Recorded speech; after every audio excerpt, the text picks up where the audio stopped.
Right then. So if we go back to setup, and like I say, I think there's a tendency for you to aim a little bit right. Okay. To almost try to cheat the path coming more on the inside. Right. And like I say, the golf ball doesn't know where your body's aiming. It's got no idea where your feet point, so your feet have no direct relationship on where that ball goes. Sure. The thing that sends the ball in the direction is the club face. Yeah. Your feet and body alignment, for me, have more effect on your contact, which we'll see in a second now, okay? So this one's a little bit closed there, okay? Is it a bit less? It's marginal, okay? But we want to try and make sure your lower half isn't too shut off, because we're turning better on the way back.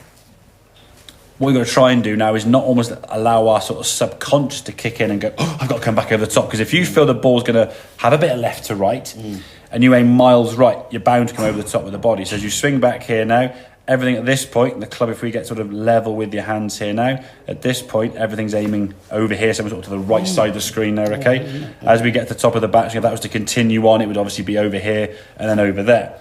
As you then come back to the golf ball, your body now has to try and react to that and throws that club over the top. So you see the hands now throwing that club out to in. The hands now being a long way from the body is creating a weaker impact position, yeah? If I said to you, hold, I don't know, 10 kilogram weight, having your arm out there with a 10 kilogram weight, just hold it, get exactly. If I said just have it arm down by your side, you could probably stand there for quite a long time. So that impact there, because of that over the top move, we come back in, catch the heel of the golf club, ball's hitting the ground low left, okay?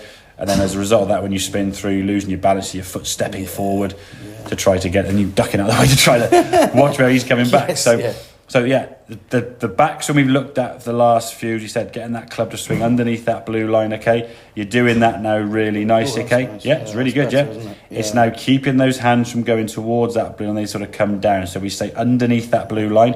Again, perfectly parallel on that line, as you can see now, okay? As we start bringing that golf club back in the golf, or the club's working more down the line, there's your contact now, much more efficient. I mean, is it slightly out to in? A smidgen. But in relative terms, at least when we put the shaft here, the shaft now is slightly more on the inside part of the ball compared to this one.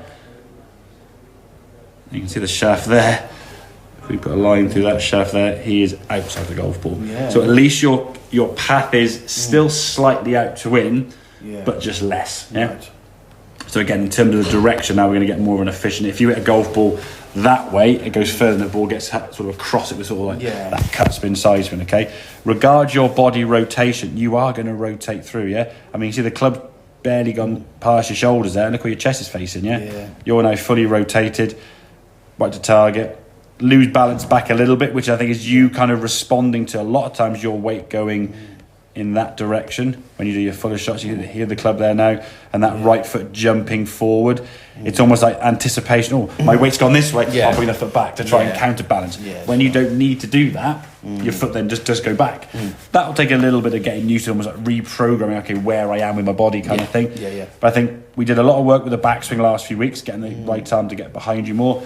Do I need a bit more? No, not really. No. I mean, I think be aware of it maybe, but don't keep trying to overemphasize it, okay? Because you want to just go back. So what we don't want to see is your body rotating and you go and getting so far off the golf ball, okay? Usually the reflection there's going to be a good one where you sort of turn, you get your right arm sort of like pulling away, where you get your stretchy bands, you're going to pull that this way to get that sensation of pulling the body, getting it flatter and more efficient swing. The main focus now is keeping yourself in a rotated backswing and then feeling a little bit more slide with the lower half. So the arms are coming down. Okay, so if we look on this one here now, as the arms are coming down, the body wants to be shifting towards target. So from my face towards you, I want this a bit more, not that, or kind of that flowing with it. And that, I think that jumping sort of mentality is just people trying to hit the ball hard rather than swing the club fast. We've talked in the past about getting that kind of speed at the bottom with the club head swishing. If your body's trying to throw at it, you can't get any speed, Right. Okay, let's have a couple more then, right? That was good.